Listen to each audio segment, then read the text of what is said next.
2차 세계대전이 있던 어느 추운 겨울날에 아버지와 아들이 한 수용소에 수감되어 있었습니다. 그 수용소의 생활은 배고픔과 추위의 연속이었습니다.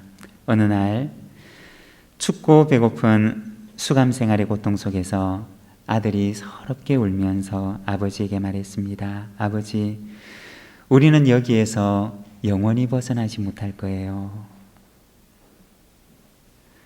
그 아들의 모습을 지켜보던 아버지가 어느 날 그 아들을 데리고 수용소 건물의 한 구석으로 갔습니다. 그리고 아주 어렵게 구한 버터 한 조각을 꺼내서 진흙으로 만든 그릇에 담고는 거기에 심지를 꽂고 불을 붙였습니다.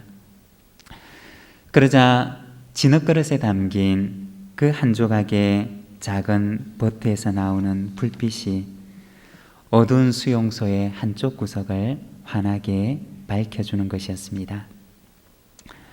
그 불빛을 보고 아버지는 아들에게 말했습니다.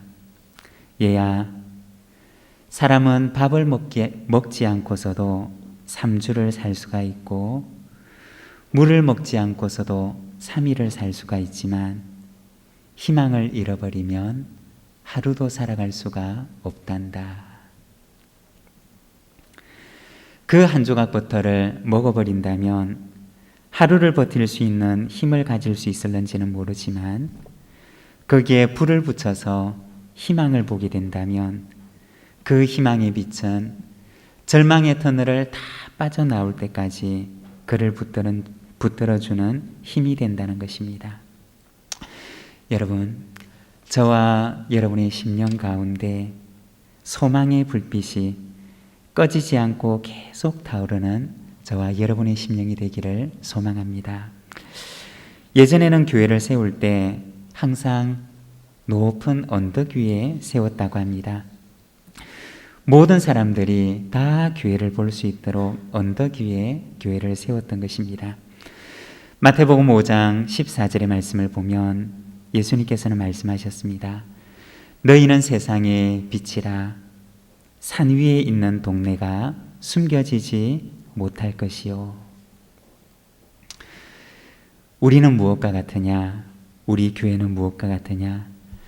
마치 어두운 수용소의 한쪽 구석을 밝히는 불빛처럼 하나님께서 이 세상을 향하여 밝혀놓으신 소망의 불빛과 같은 것입니다. 세상이 우리를 통해서 소망의 빛을 볼 수 있도록 우리 속에 이 빛이 꺼지지 않도록 언제나 환하게 타오르는 주님의 모든 거룩한 성도 그리고 주님의 거룩한 교회가 되기를 소망합니다. 오늘은 우리가 성령의 열매 6번째 양선의 열매에 대해서 우리가 함께 말씀을 나누고자 합니다. 우리가 갈라디아서 5장 22절과 23절의 말씀을 우리가 몇 주간 계속해서 함께 읽고 있는데 여러분 한 주간 주중에 묵상을 해보셨나요? 네, 오늘은 우리가 안 보고 한번 해보기로 했는데 우리 자막은 나오지만 혹시 안 보고 하실 수 있는 분들은 한번 외워서 해보도록 하겠습니다. 갈라디아서 5장 22절과 23절의 말씀 우리 같이 한번 읽도록 하겠습니다. 함께 읽겠습니다.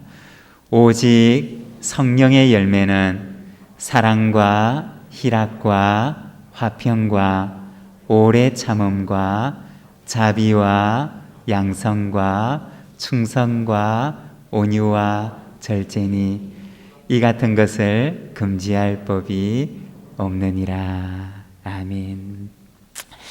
네, 우리 이 말씀을 우리 마음속에 외울 수 있는 분들은 마음속에 꼭 암기를 하고 우리가 주일날에만 아니라 주중 한 주간을 살아가면서도 내 마음속에 이 말씀을 이렇게 되뇌이면서 그렇게 살아가는 우리 믿음의 가족들이 되시기를 바랍니다. 묵상한다라고 하는 그 말의 원어의 의미는 읊조린다라고 하는 뜻을 가지고 있습니다. 어떻게 묵상하느냐? 우리가 한 주간 살아가면서 내가 외웠던 말씀, 내 마음에 와닿았던 그 말씀을 내 입으로 읊조리면서 우리가 묵상을 하는 것입니다. 늘 우리의 입술 가운데 하나님의 말씀이 있는 우리 믿음의 가족들이 되시기를 바랍니다. 이 양선이라고 하는 말은 원어 성경에서는 아가토시네라고 하는 그러한 단어를 사용합니다. 영어로 이것을 번역을 해보면 goodness라고 얘기를 할 수가 있는데 좋은 것이라고 하는 의미입니다. 그리고 이 말에 해당하는 히브리어 단어는 토브라고 하는 단어인데, 이 토브라고 하는 단어는 하나님께서 세상을 지으시고 나서 하나님께서 만드신 세상을 보시고 하나님께서 하신 감탄사, 하나님의 첫 번째 소감이었던 것입니다. 창세기 1장 31절의 말씀을 우리가 같이 한번 읽어보도록 하겠습니다. 함께 읽겠습니다. 하나님이 지으신 그 모든 것을 보시니 보시기에 심히 좋았더라. 이것이 하나님께서 세상을 만드시고 난 다음에 첫 번째 감탄사였던 것입니다. 하나님께서 지으신 그 세상 가운데는 하나님의 성품이 고스란히 녹아 있었는데 하나님의 솜씨와 하나님의 성품이 그 안에 가득 담겨져 있었는데 바로 좋음이 가득했던 것입니다. 그래서 하나님께서는 좋음으로 가득한 그 세상을 보시고 말씀하시기를 참 좋다라고 하셨던 것입니다.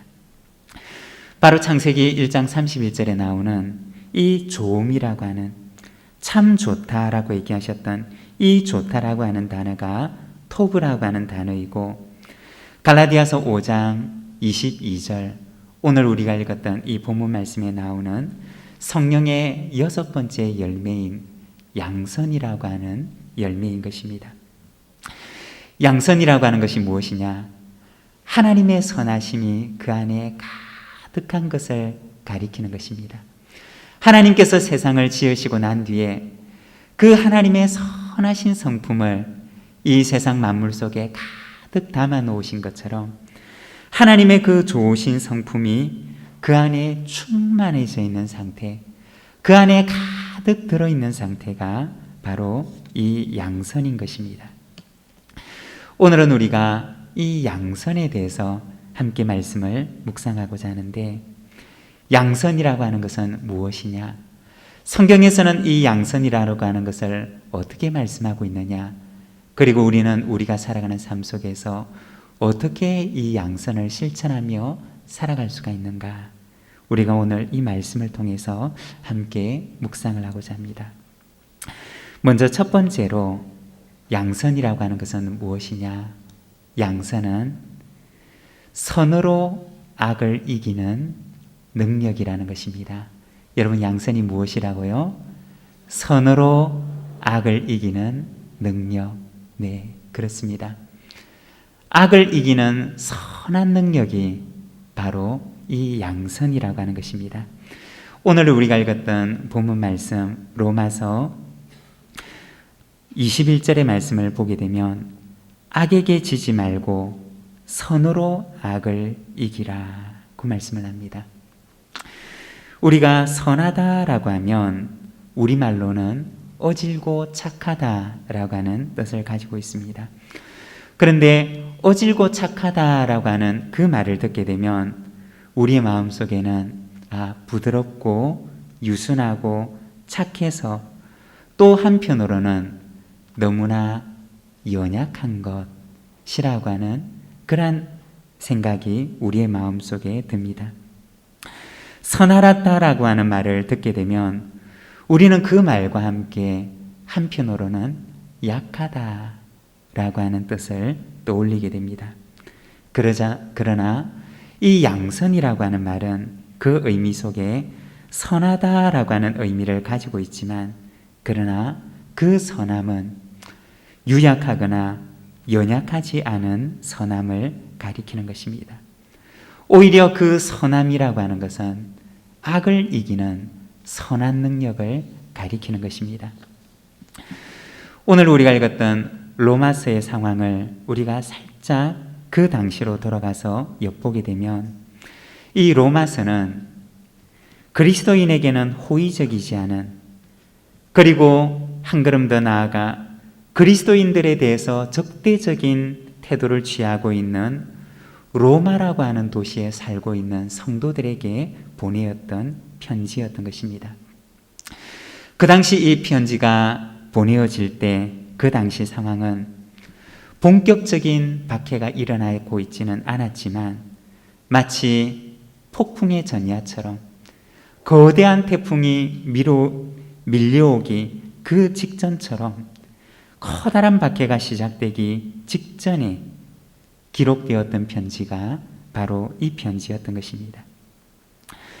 박해라고 하는 특수한 상황이 어느 날 하루아침에 그들에게 시작되었던 것이 아니라 기독교인들에 대한 사회적인 반감이 서서히 증폭되고 있었고, 그리고 그 로마라고 하는 도시 내에서 기독교인들에 대해서 적대적인 감정을 가지는 사람들이 하나둘씩 많아지고 있었던 상황이었다는 것입니다.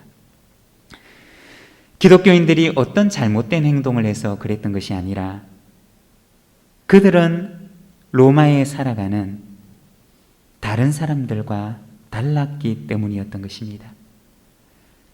그들과 같은 방식으로 살지 않는다는 이유로, 그들과 같은 세계관과 가치관을 가지고 살아가지 않는다는 것으로 기독교인들에 대한 배타심과 배척의 감정이 그들 가운데 일어나고 있었던 것입니다. 기독교에 대해서 호의적이지 않은 사회 속에서 살아가는 그리스도인들에게 바울은 편지를 보내서 그들에게 권면하는 것입니다. 여러분, 악에게 지지 말고 선으로 악을 이기십시오. 그 당시 사람들이 가지고 있던 일반적인 법은, 그리고 그들이 생각하는 정의, 그들이 생각하는 정당함이라고 하는 것은 복수법이었습니다. 구약 성경에도 이 복수법에 대해서 얘기를 하는데, 만일에 내가 누군가에게 해를 입었다면 상대방에 대해서도 똑같은 종류의 상해를 가할 수 있도록 되어 있던 것이 그 당시의 법이었던 것입니다. 레위기 24장 19절과 20절의 말씀을 보면 이렇게 말씀을 합니다. 사람이 만일 그의 이웃에게 상해를 입었으면 그가 행한 대로 그에게 행할 것이니, 상처에는 상처로, 눈에는 눈으로, 이에는 이로 갚을지라. 남에게 상해를 입힌 그대로 그에게 그렇게 할 것이며.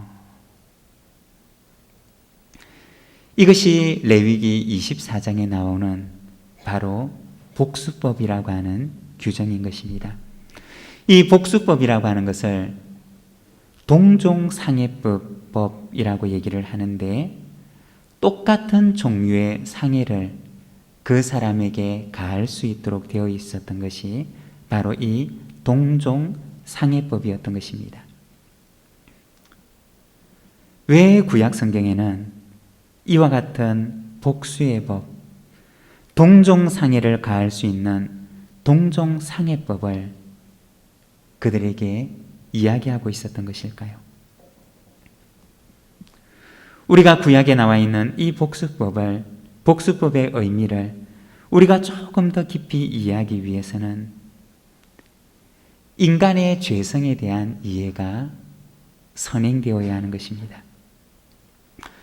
구약에 나와 있는 이 레위기 20장에 나와 있는 상처에는 상처로, 눈에는 눈으로, 이에는 이로 갚으라고 하는 이 법 속에는 인간의 죄성이 얼마나 잔혹한지를 알고 있었기 때문에 인간의 그 잔혹한 죄성에 대하여서 그 이상의 선을 넘어가지 못하도록 인간의 죄성에 선을 그어주었던 것이 바로 이 복수법이었던 것입니다. 인간의 죄성이라고 하는 것은 만일에 어떤 사람이 나에게 피해를 입혔다면 나도 그 사람에게 똑같은 만큼의 피해를 입히고 그치지 않는 것이 인간 속에 있는 죄성이라고 하는 것입니다. 우리가 신문지상에 보게 되면 나에게 누군가가 어떤 해를 입힌 것으로 인해서 그 상대방에게 2배, 3배, 아니 10배 그 이상을 갚아주는 그러한 이야기들을 우리는 신문지상에서 많이 보게 됩니다. 어떤 사람이 나를 속였다고, 어떤 사람이 나에 대해서 어떤 억울한 일을 하게 했다고, 그 사람의 존재 자체에 해를 입히게 되는 그러한 이야기들을 우리는 신문지상을 통해서 많이 보게 됩니다.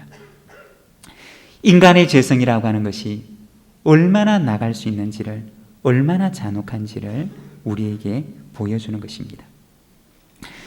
이와 같은 인간의 죄성에 대해서 끊임없이 한계도 없이 나아가는 인간의 그 죄성에 대해서 선을 그어주고 한계를 그어주었던 것이 구약의 율법에 나오는 이 동종상해법, 복수법이었던 것입니다. 그 이상의 선을 넘고 싶어하는 인간의 죄성에 대해서 이 이상의 선을 넘어서는 안 된다고 선을 그어주었던 것이 바로 이 복수법의 규정이었던 것입니다. 이것이 그 당시에 정의였고 정당함이었던 것입니다. 그런데 오늘 우리가 읽고 있는 이 본문 로마서의 말씀을 보게 되면 그들에게 무엇이라고 얘기를 하고 있느냐? 그들을 향해서 적대적인 감정을 안고 있는 그 사회 속에 살아가는 그리스도인들에게, 그들에 대해서 좋지 않은 감정을 가지고 살아가고 있는 그 사회 속에 살아가는 로마에 있는 성도들에게 바울은 무엇이라고 권면을 하고 있느냐? 14절의 말씀을 보면 이렇게 말씀을 합니다. 14절의 말씀을 우리가 같이 한번 읽어보도록 하겠습니다. 너희를 박해하는 자를 축복하라. 축복하고 저주하지 말라. 분명히 복수법에 따르면 누군가 나를 박해하는 사람이 있다면 나도 똑같은 만큼 그에게 보상을 해줘야 되는 것이, 그것이 당시의 정의였고 그것이 당시의 정당한 행위였지만, 그러나 바울은 로마에 있는 성도들에게 권면하기를 너희를 박해하는 자를 축복하라. 축복하고 저주하지 말라고 얘기를 했던 것입니다. 그리고 17절과 18절의 말씀을 보게 되면 아무에게도 악을 악으로 갚지 말고 모든 사람 앞에서 선한 일을 도모하라. 할 수 있거든 너희로서는 모든 사람과 더불어 화목하라. 바울은 로마에 있는 성도들에게 말하기를 아무에게도 악을 악으로 갚지 말라고 말합니다.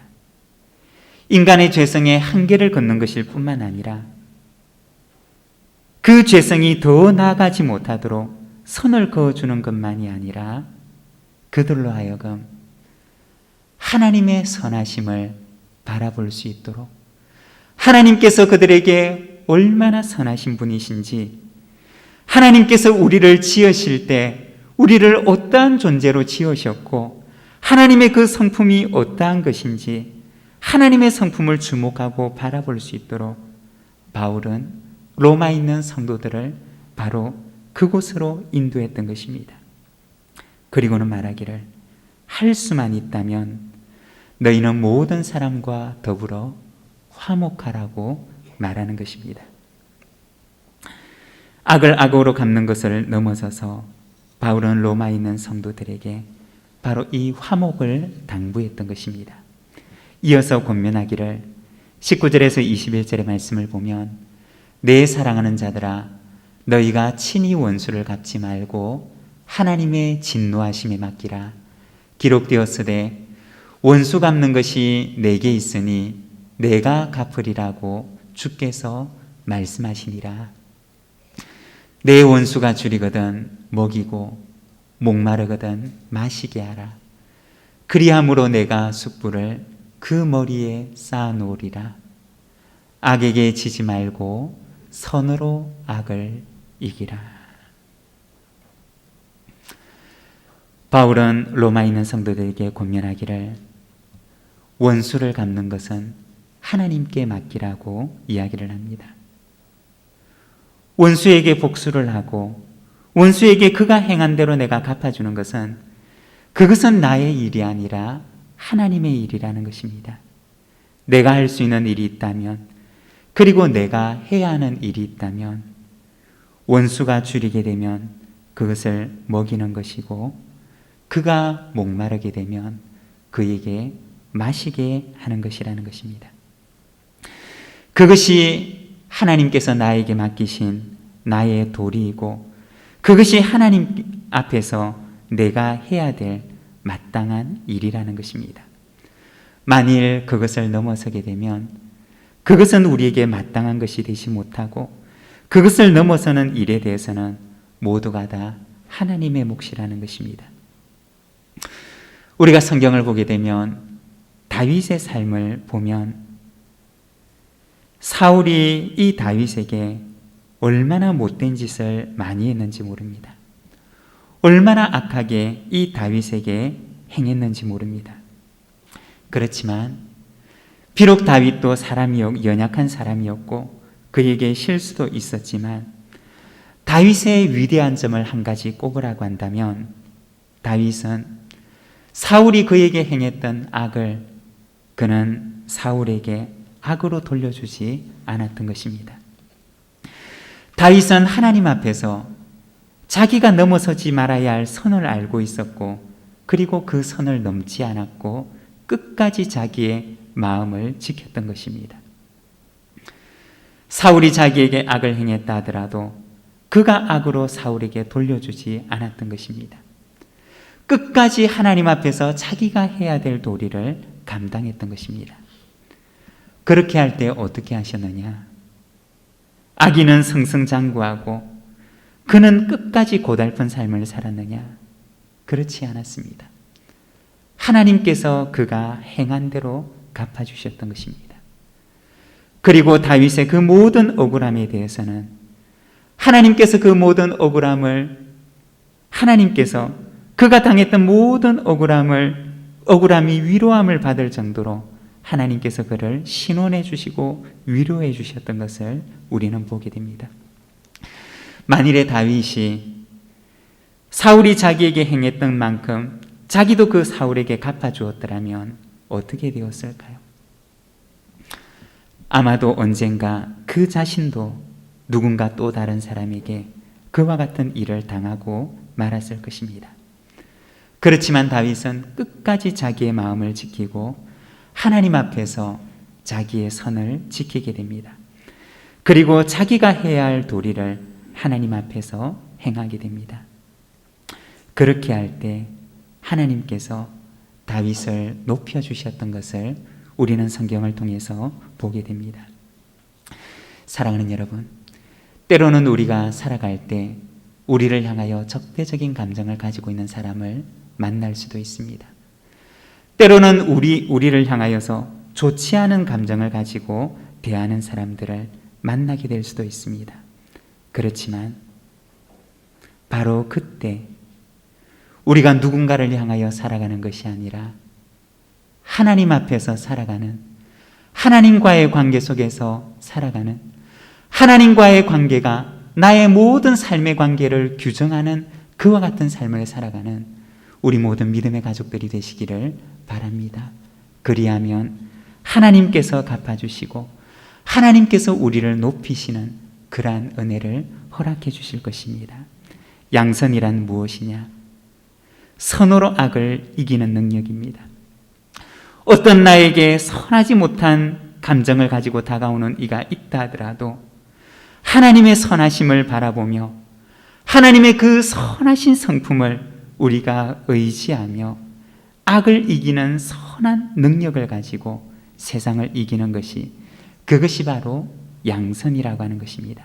여러분, 저와 여러분의 삶 속에 이와 같은 양선의 능력이 충만하기를 소망합니다. 그리고 두 번째, 양선이란 무엇이냐? 그리스도께서 세상을 이기신 능력입니다. 그리스도께서 세상을 무엇으로 이기셨느냐? 바로 이 양선의 힘을 가지고 이 세상을 이기는 삶을 살아가셨습니다. 양선의 삶을 가장 대표적으로 보여주신 분이 있다면 그분은 바로 예수님이십니다. 베드로전서 2장 21절에서 23절까지 말씀을 보면 이렇게 말씀을 합니다.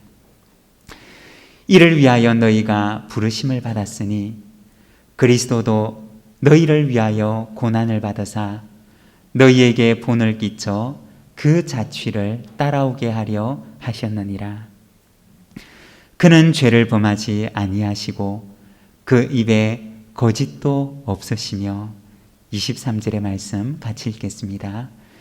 욕을 당하시되 맞대어 욕하지 아니하시고 고난을 당하시되 위협하지 아니하시고 오직 공의로 심판하시는 이에게 부탁하시며. 베드로전서 2장의 말씀입니다. 여러분, 베드로는 어떤 사람이었습니까? 베드로는 예수님의 가장 가까이에서 예수님의 삶을 지켜보았던 사람이었습니다. 3년 동안 예수님과 함께 다니며 예수님과 함께 숙식을 하고 예수님과 함께 공적이고 사적인 대화를 나누며 예수님의 모든 삶을 가장 가까이에서 지켜보았던 사람이 바로 이 베드로였던 것입니다. 그런데 이 베드로는 오늘 방금 보았던 베드로전서 2장의 말씀을 보면 그는 예수님에 대해서 말씀하는데 예수님은 욕을 당하시지만 맞대어 욕하지 않으셨고 고난을 당하시지만 다른 사람을 위협하지 않으셨다고 말씀을 합니다. 예수님에게 힘이 없어서 그렇게 했을까요? 예수님에게 그 사람들에 대해서 당할 수밖에 없는 연약함이 있었기 때문에 그랬던 것일까요? 예수님에게는 권세가 있었고 마땅히 그들을 벌할 만한 충분한 힘과 권능도 있으셨지만 그러나 예수님께서는 욕을 당하지만 욕하지 않으셨고 고난을 당하지만 그들을 위협하지 않으셨고 오직 공의로 심판하시는 이에게 부탁하셨다고 말씀합니다. 이것이 베드로가 예수님과 함께 지내면서 예수님을 통해 보았던 예수님의 삶의 방식이었던 것입니다. 마태복음 5장 38절에서 41절에 보면 예수님께서 제자들과 함께 다니실 때 그 제자들에게 들려주셨던 말씀입니다. 마태복음 5장 38절에서 41절 말씀 우리가 같이 한번 읽도록 하겠습니다. 함께 읽겠습니다. 또 눈은 눈으로 이는 이로 갚으라 하였다는 것을 너희가 들었으나 나는 너희에게 이르노니 악한 자를 대적하지 말라. 누구든지 내 오른편 뺨을 치거든 왼편도 돌려대며 또 너를 고발하여 속옷을 가지고자 하는 자에게 겉옷까지도 가지게 하며 또 누구든지 너로 억지로 오리를 가게 하거든 그 사람과 심리를 동행하고. 이것이 예수님께서 제자들과 함께 계실 때 예수님께서 제자들에게 가르치셨던 말씀이고 그리고 이것이 예수님께서 살아가셨던 삶의 방식이었던 것입니다. 얼마나 바보 같은 삶이었습니까? 얼마나 무기력해 보이는 삶이었습니까? 그러나 예수님께서는 그렇게 살아가셨던 것입니다. 자신의 오른편 뺨을 치는 사람에게는 자신의 왼편 뺨을 돌려대었고 속옷을 가지고자 하는 사람이 있다면 그에게 겉옷을 내어주셨던 것, 그것이 예수님께서 제자들과 함께 계실 때 그들에게 보여주셨던 삶이었던 것입니다. 왜 그렇게 하셨느냐? 왜 예수님께서 그와 같은 삶을 그들에게 보여주셨느냐? 베드로전서 2장 21절에 보면 베드로는 말하기를 너희에게 본을 끼쳐 그 자취를 따라오게 하려 하셨느니라고 합니다. 너희에게 본을 끼쳐 그 자취를 따라오게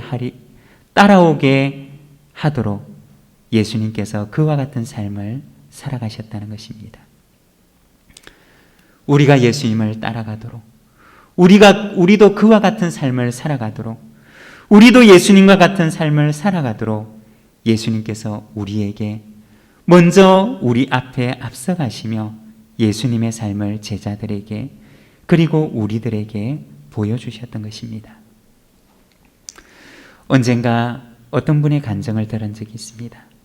이분은 예수님을 만나고 나서부터 마음에 괴로움이 찾아왔다고 합니다.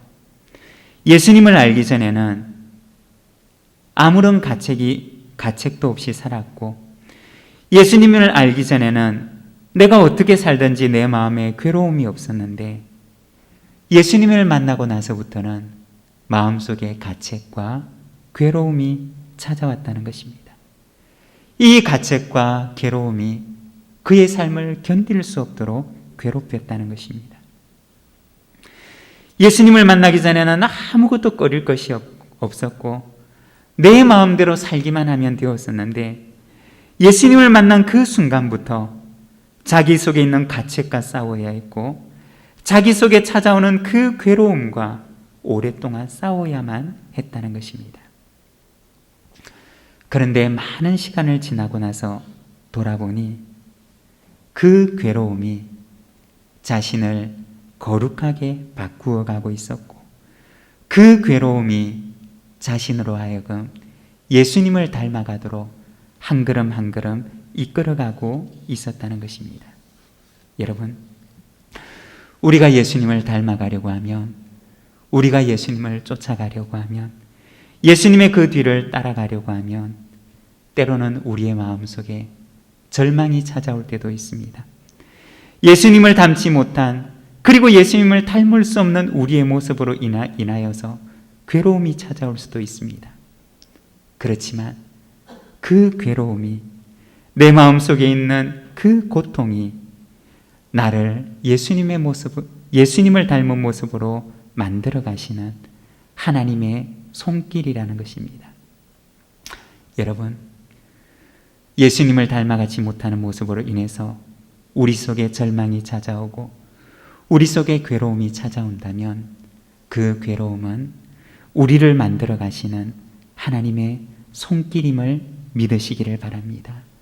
그리고 우리의 모습이 주님을 닮아가도록 그 괴로움을 이겨나가며 그 괴로움 속에 나를 만들어 가시는 그 하나님의 손길을 바라보며 주님을 닮아가는 우리 모든 믿음의 가족들이 되시기를 바랍니다. 양선이라고 하는 것은 예수님께서 우리에게 보여주신 본입니다. 그리고 예수님께서 세상을 이기셨던 바로 세상을 이기는 능력이었던 것입니다. 그리고 세 번째, 양선이란 무엇이냐? 세상을 비추는 빛의 능력입니다. 세상을 비추는 빛이 바로 이 양선이라고 하는 것입니다. 에베소서 5장 9절의 말씀을 우리가 자막을 보면서 같이 한번 읽도록 하겠습니다. 함께 읽겠습니다. 빛의 열매는 모든 착함과 의로움과 진실함에 있느니라. 이 에베소서 말씀은 빛의 자녀들이 맺게 되는 빛의 열매에 대해서 말씀을 합니다. 빛의 자녀들은 어떤 열매를 맺느냐? 이 에베소서 말씀을 보면 착함과 의로움과 진실함의 열매를 맺는다고 말씀을 합니다. 그런데 여기에 나와 있는 이 착함이라고 하는 말이 오늘 우리가 갈라디아서 말씀에서 읽었던 이 양선을 말하는 것입니다. 이 착함을 가리켜서 에베소서에서는 빛의 열매라고 말씀을 하십니다. 빛의 자녀들이 맺게 되는 빛의 열매라고 이야기를 하는 것입니다. 여러분, 빛이라고 하는 것은 자기 존재 속에 혼자 머물러 있을 수가 없습니다. 빛이라고 하는 것은 누군가를 향해서, 무엇인가를 향해서 항상 나아가게 됩니다. 빛은 그 자리에서 머무는 것이 아니라 언제나 어느 방향을 향하여서든지 나아가는 것이 바로 빛의 속성입니다. 그런데 이것을 반대로 생각을 하면 우리가 누군가를 향해서 나아가기 위해서는, 누군가를 향해서 뻗어나가기 위해서는 먼저 우리의 존재가 빛의 속성을 지녀야 한다는 것입니다. 우리의 존재 속에 이 빛의 속성을 지니게 될 때 우리는 누군가를 향하여, 그리고 세상을 향하여 나아갈 수가 있다는 것입니다. 성령의 열매는 내 바깥에, 내 존재와는 상관없이 내가 이것을 했어 저것을 했어 라고 하면서 내 바깥에 맺는 열매가 아니라, 성령의 열매는 성령님께서 내 성품 속에, 내 존재 속에 맺으시는 열매입니다. 양선이라고 하는 것은 무엇이냐? 성령님께서 내 안에 맺게 하시는 빛의 열매라고 하는 것입니다. 내 안에 양선의 열매가 맺히게 되면 내 속에 있는 이 빛은 자연히 누군가를 향해서, 무엇인가를 향해서 뻗어나가게 되는 것입니다. 왜냐하면 빛은 결코 머물러 있을 수가 없기 때문입니다. 성령님께서 내 안에 양선의 열매를 맺게 되면 내 속에 맺혀지는 이 양선의 열매는, 이 빛의 열매는 반드시 세상을 향해서 뻗어나가게 되는 것입니다. 우리가 불을 켜게 되면 그 불을 책상 밑에 두지 않고 높은 곳에 두어서 그 빛이 모든 곳을 향하여 비출 수 있도록 합니다. 양선은 무엇과 같으냐? 하나님께서 세상을 향하여 밝혀놓으신 언덕 위에 있는 불빛과 같다는 것입니다. 온 세상 사람들이 그 빛을 보고 희망을 얻고, 그리고 그 빛을 향하여 모여들도록 언덕 위에 세워놓은 불빛과 같은 것입니다. 여러분, 저와 여러분의 삶이, 그리고 주님의 몸된 주님의 교회 속에 이 선함으로 가득한 빛의 열매가 맺혀서 온 세상 사람들에게 이 희망의 빛을 비추어주는 저와 여러분, 그리고 주님의 몸된 우리 부산진 교회가 되기를 소망합니다. 사랑하는 여러분, 양선은 선으로 악을 이기는 능력입니다. 양선은 예수 그리스도께서 세상을 이기신 능력입니다. 그리고 그 양선은 세상을 향하여 비추시는 하나님의 빛입니다. 아버지가 작은 버터 조각을 잘라서 어두운 수용소에 구석진 한 곳을 밝혔던 것처럼 오늘 우리의 삶이 세상을 향하여 비추는 하나님의 빛된 삶이 되기를 간절히 소망합니다. 오늘 우리에게 주신 말씀을 생각하며 우리가 함께 기도하기를 원합니다. 하나님께서는 우리를 지으실 때 우리 속에 선함으로 가득한 충만한 양선을, 하나님의 성품을 우리 속에 심어주셨습니다. 우리의 힘으로는 세상을 이길 수가 없고 우리의 힘으로는 양선의 삶을 살아갈 수가 없습니다. 성령님께서 내 안에 오실 때 이 양선의 열매가 우리의 삶 속에 맺히게 됩니다. 주님, 우리가 살아가는 삶 속에 이 선한 빛을 이웃을 향하여, 세상을 향하여 비추는 양선의 삶을 살아갈 수 있도록 주님, 오늘도 우리에게 힘과 능력을 허락하여 주시옵소서. 이 시간 함께 기도하며 나가겠습니다.